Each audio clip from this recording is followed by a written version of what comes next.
Hi, I'm Amber Coleman with Guild Mortgage, and today I just want to get a little bit personal with you. Today I want to talk about seize the moment. And let me tell you what I'm talking about. So, the word seize, when we talk about the word seize, we first have to kind of know what it means. And to me, growing up with epilepsy, the word seize means a lot different than it would to other people. So, to really understand what it means, let's dig into what a seizure is like. Let's dig into when your body is seizing, okay? So, I fell off a tree when I was 8 years old. I had frontal lobe damage that caused me to have epilepsy. I've had spatial malls, petit malls, partial malls, grand malls. Honestly, when the doctors would test me, I would avoid that like the plague because when they would put the tubes, it's called the EEG, they'd put the tubes all over your head and then they have you kind of fall asleep. And it's in between that asleep and awake that the brain goes that my brain, when I'm in between that state, it kind of goes a little bit crazy. So the seizures were so much that the tech would wake me up and say, "Are you okay? Are you okay?" And I'd be like, "Yeah," because I'm used to living this way. Honestly, there was nothing that I wasn't used to doing. When you get used to being a certain way, you're a certain way, right? And it got to the point where she saw so much seizure activity, she actually left the room to go get the doctor, the neurologist, to come in the room, and the neurologist stopped me from leaving the office wanting somebody to come pick me up. That's how much seizures that I was having. They didn't even know how I was functioning. But I want to talk about one seizure individual so we can compare it to what we're dealing with right now. I had my first 23 years ago, crazy how long ago this is. I had my first baby. I had my baby boy. And I was so excited to be a mom. I was so excited to be a mom. And I wanted to take care of his every need. I took a 3 month maternity leave, and then after 3 months, I went back to work. And when I was home, I just wanted to soak him in. I didn't want to take any time away from him. But with a disorder like I had, sleep is very important with seizures. So one night he woke up in the middle of the night, needed his bottle. So I was carrying him out to the kitchen and just talking to him while I was carrying him. And then that's all I remember. I went blank. What I'm told happened is that when you go into a seizure, well, I shouldn't say you. When I go into a seizure, I scream. So what I was told by my husband is he heard a loud scream and then a huge clunk on the ground and then a blood-curdling scream from my precious baby boy. I fell into a grand mal seizure and my precious little baby fell onto the tile floor while I was seizing. So he came in, he was used to the seizures, but he wasn't used to, like, how do you get used to that, right? Like, how do you walk into a situation like that? So he took care of everything that he needed to take care of.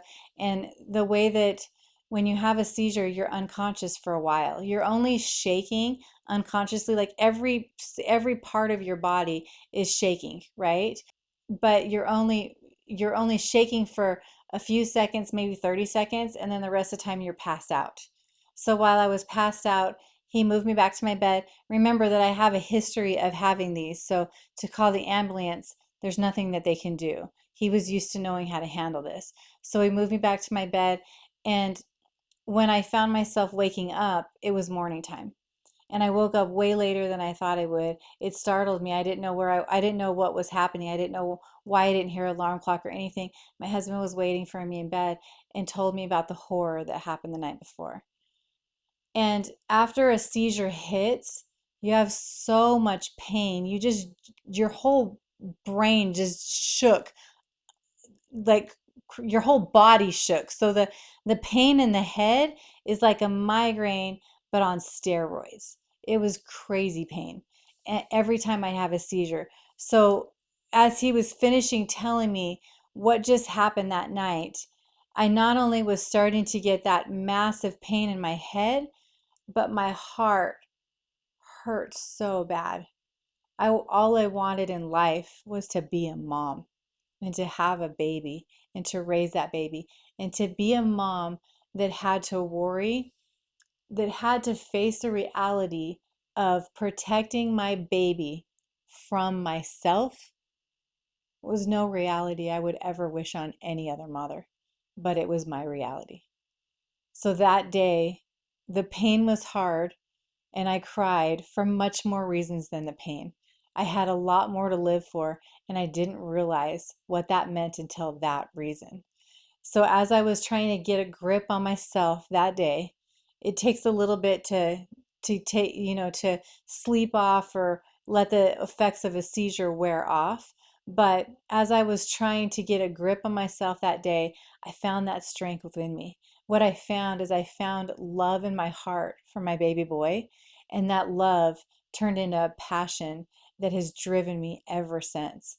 And that passion that I felt helped me to not only say these words, but to feel these words and everything that I've been through. That was my last grand mal seizure because what I said to myself is, I will not let this shit take me over. And I believed it to every soul of my body. And the crazy thing that when you start thinking with your heart, when you start using your heart and the passion and love within your heart, all of a sudden possibilities open, right? And all of these possibilities, all these ideas came to me on how to avoid grand mal seizures. The last thing I wanted to do was hurt my baby. And I had to take care of myself in order to do that, but I had to know how. I think we have the answer to all of our questions if we just learn how to listen with true love and passion. So I had all of these possibilities coming to my head, and all I had to do was act on them. I started acting on everything that came to me, especially when I was in that moment of like all I could hear was the feelings within me, right? I all of the fog that a seizure causes and the confusion and the darkness and the angry places that it puts you in, that left. And the love in my heart took over and I listened. So now let's fast forward 23 years. That was my last seizure that I had. No, I shouldn't say last seizure. I've had hundreds of seizures on a daily basis, but my last grand mal seizure that I have. So 23 years later, we're in this world that we're in right now. I found myself feeling in the same effects that a grand mal seizure takes you to, where you're confused and you're lost and you're in a dark place, really.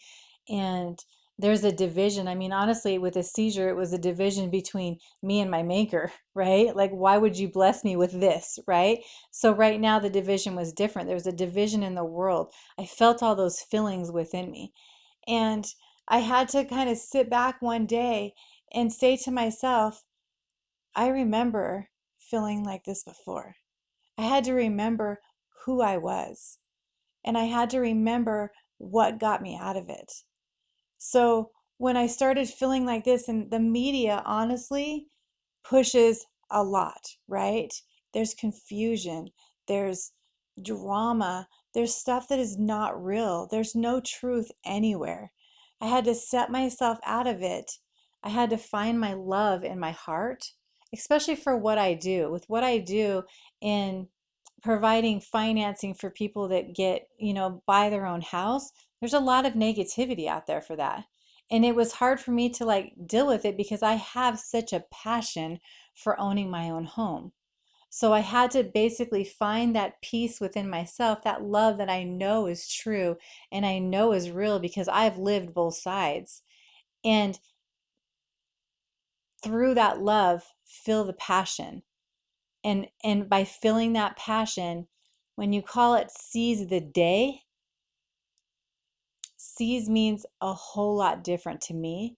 But what I learned through seizing is that I needed to listen to what's here and not all the confusion that enters through my ears and then is going through my head on a day-to-day basis. If I follow my heart and let that drive me, I know that I will never be led in the wrong way. If you feel like it's time for you to buy a house, don't listen to all the crap that's around. Listen to what's in here. There is freedom in home ownership. There is emotional stability in home ownership. There is more than you're ever going to find renting. And honestly, there's only two choices to having a roof over your head. That's renting or buying, unless you have the money to pay free and clear for it, for the house. So what I learned in life is listen to your heart. Let your heart, your passion, your love drive you. There's too much anger in the world right now. And if we feed it, it becomes more. Let's not feed it any longer. Thank you for watching. I hope you enjoyed this video. If you did, please like and subscribe to my page. And I hope you have a beautiful day.